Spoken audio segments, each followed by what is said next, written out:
Welcome back to study the third case, Tianyang, Shanxi. Perhaps this is your first time hearing this tiny little place, but it is this nobody town that led the Apple Revolution. In recent years, Tianyang Apple has been designated as our nation's gift to foreign dignitaries many times, and praised by foreign heads of state for its great fruit shape, bright color, pure, sweet, and crispy taste. It is understood that using apple as our national gift is the first time in history of Chinese diplomacy. Tianyang apple served as a diplomatic gift from the Ministry of Foreign Affairs to foreign heads of state, and international organizations invited to attend the September 3rd military parade during of commemoration of 70th anniversary of victory of Chinese people's resistance against Japanese aggression and World Anti-Fascist War. So where is this county? It belongs to Baoji County, located in the west of Guangzhou Plain, Shaanxi Province, and is a typical mountainous agricultural county. Shaanxi is the province with the largest production and sales of China's apple industry. Its main output was concentrated in the three prefecture-level cities, namely Xianyang, Yan'an, and Weinan before 2014. But it's interesting that the world's advanced new high-density dwarf apple cultivation technology is not firstly promoted in the above three regions, but in Baoji City in Shaanxi, where the apple production was small. Tianyang County, which belongs to Baoji City, took the lead in upgrading the apple industry. The Chinese apple industry used to adopt the technology, which takes 5 years for the apple trees to bear the fruits and 7 years to yield. Beginning in 2010, the Dutch introduced advanced high-density dwarf apple cultivation technology to China, which makes it possible to acquire high yield in 5 years, greatly shortening the investment recovery period by 2 years, and is very suitable for mechanized management, saving largely the labor costs.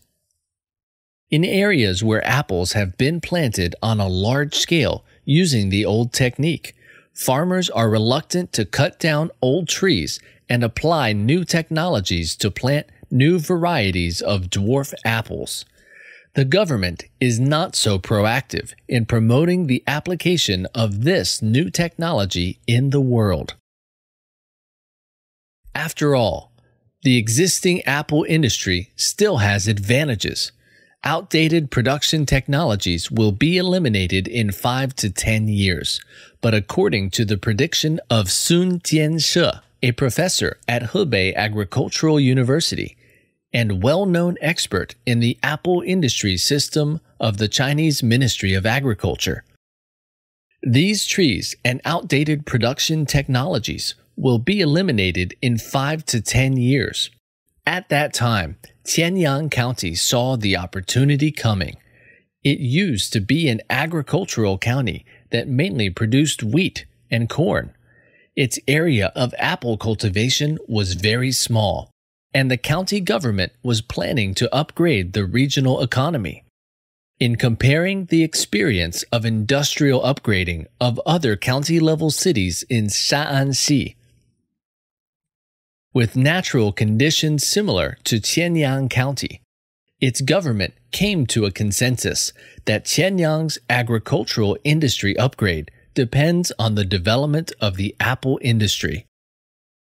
In Xianyang, Yan'an, and Weinan regions, apple industry had been developed since the late 1980s, and it is already the fruit of wealth for local farmers in these regions.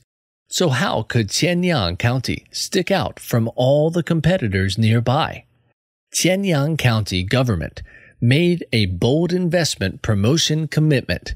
Not only it agreed to ensure the smooth infrastructure of water, electricity, and road like any regions in competition, but also it took the lead to ensure that investors using the high-density dwarf apple technology could get 10,000 yuan per mu, 667 square meters, as financial subsidy.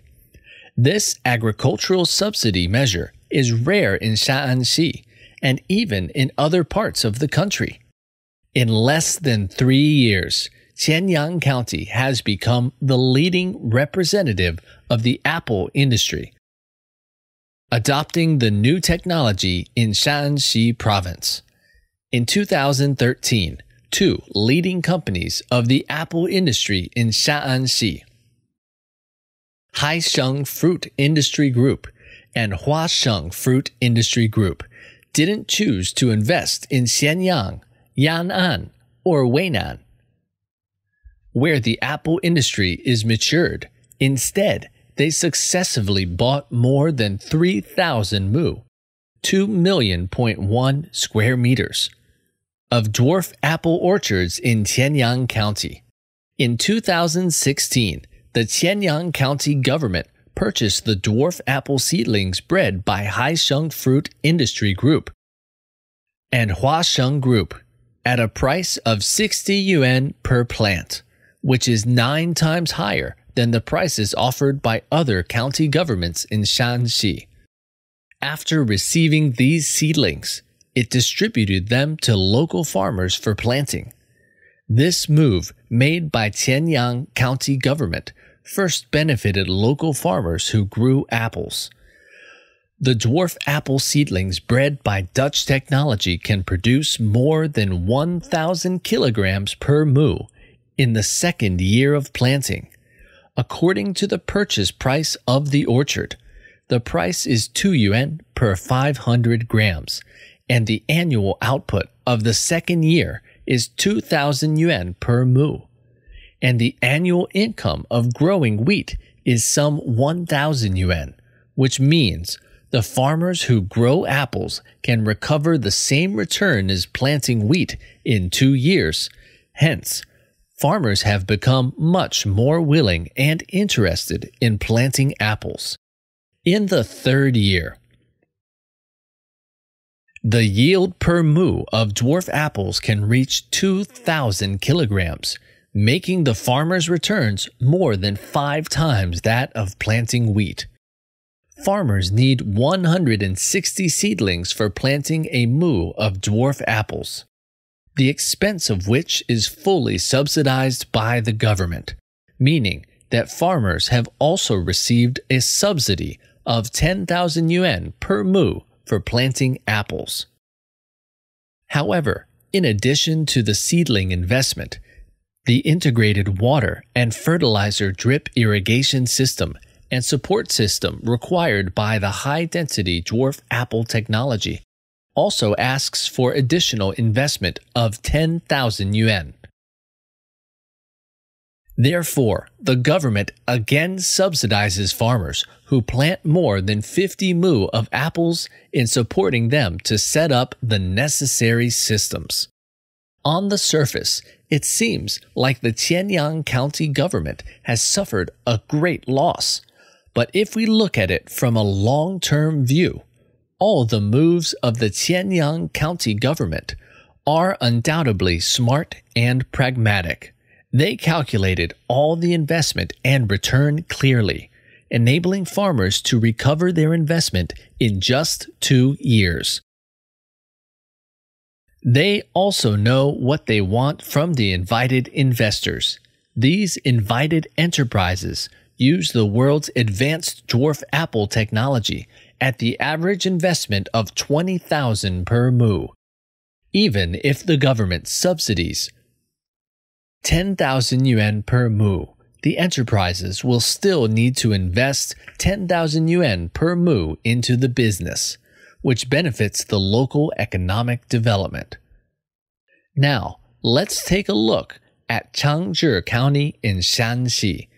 There is Changzhi County and Changzhi County in Shanxi Province.